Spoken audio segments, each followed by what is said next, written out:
I scrolled down without actually looking at the questions. Let's write those questions we want to solve. 9 plus x squared, all up in a square root, all over x to the fourth dx. All right, let's try that one first. We already said in this case we want x to equal 3 tan theta, and we already showed the work in the last video that all of this was equal to 3 secant theta. And again, that's things that you could have memorized from doing enough of these. You can jump straight to that in this question. We do need one more piece of information. We need our I wanted it to be a different color. We need our dx, which is 3 secant squared theta. All right, so let's go ahead and replace all those bits and pieces in our beautiful integral. So we have the integral of our numerator is now just 3 secant theta.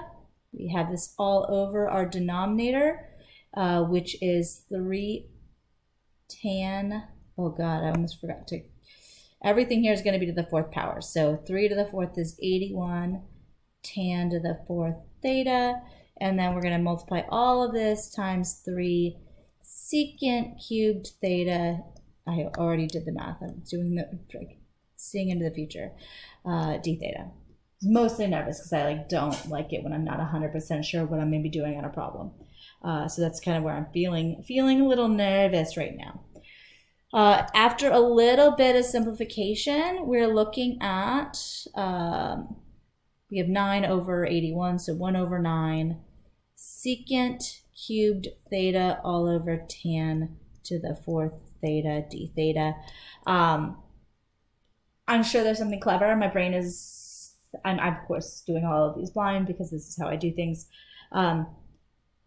My hope is that rewriting these in terms of sine and cosine is going to open some doors for me, because right now I can't pull off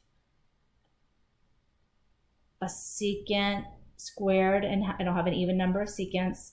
I can't pull off a secant tangent. I'd still have an odd number of tangents.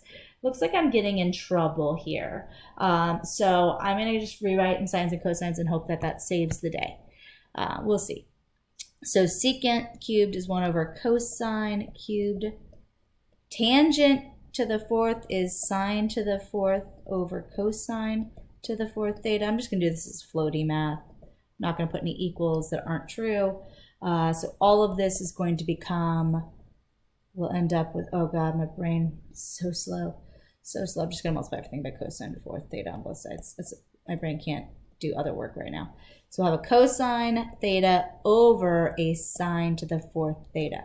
Okay, I feel good. I can work with that. I have a single cosine in my numerator. I can do a u sub with that. So let's go ahead.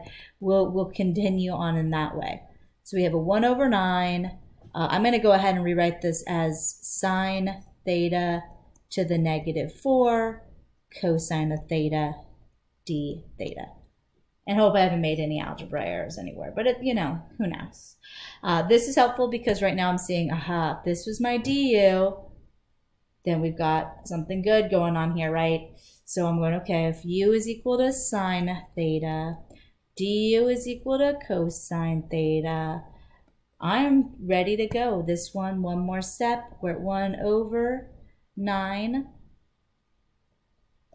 u to the -4th du, which I can definitely take the antiderivative using the power rule. This is going to become u to the -3 divided by -3. When I multiply that with the 1 over 9, I get -1 over 27 plus c, and this is -1 over 27 sine theta. Oh God, actually, crap pants. It's going to go into the denominator. If I want to, I could call it, because I'm just going to leave it as sine theta. My brain is processing what's going to be the least painful for you. And I think leaving it as sine is probably the best choice. Now, we're still not done. We didn't start in theta. We need to go all the way back to x. So we need to draw that silly, silly triangle. Let's go ahead, get another color, a fourth color here. I'm moving my thing closer. Whoop, whoop, whoop. All right. We originally had that tan of theta was equal to x over 3. That's our opposite over adjacent. That gives me my hypotenuse of that x squared plus 9, what started us off down this adventure. or I guess we could write it in the exact same way so it matches my numerator. Let's do it. 9 plus x squared. Okay, and sine is opposite over hypotenuse. So we need x over the square root of 9 plus x cubed. Oh, that's a square. I don't know why I wrote a cube. I'm thinking about that -3 power. I erased everything, but I want what I wanted to erase. There we go. All right, so we have all of that to the -3, -1 over 27, plus c. If you want to be really cute about it, right, we could go ahead. We could deal with that -3. This is going to be 1 over 27. We'll have a 9 plus x squared to the 3/2 in my numerator, all over x cubed plus c. Lots of different ways to write this. Whatever. I would have been fine with how it was in the step above. I would have been fine if you moved through cosecant. Really, it's completely up to you. But your answer should have looked something like this. Unfortunately, I did say I was going to do another one. So remember, for this one, I'm not going to do the 2 we did in class. I'm not going to do the bottom 2. I'm just doing the top 2, which were the ones that were most tackled in my class because they were the easiest to know that we were right on that trig sub. So I need to do an x cubed over the square root of 16 minus x squared. Oof, I hope I don't use as much room as I did in the last one.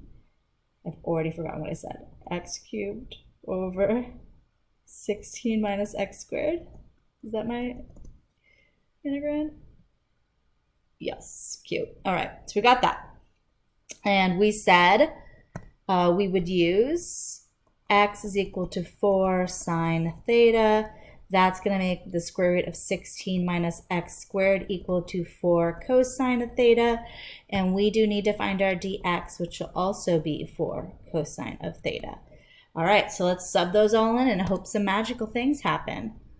We're going to have 4 cubed in my numerator. 64, she hopes, with a sine cubed theta. Our denominator is just going to be a 4 cosine theta. And our dx is going to be a 4. Oh, how cute. Love this for us. Yay.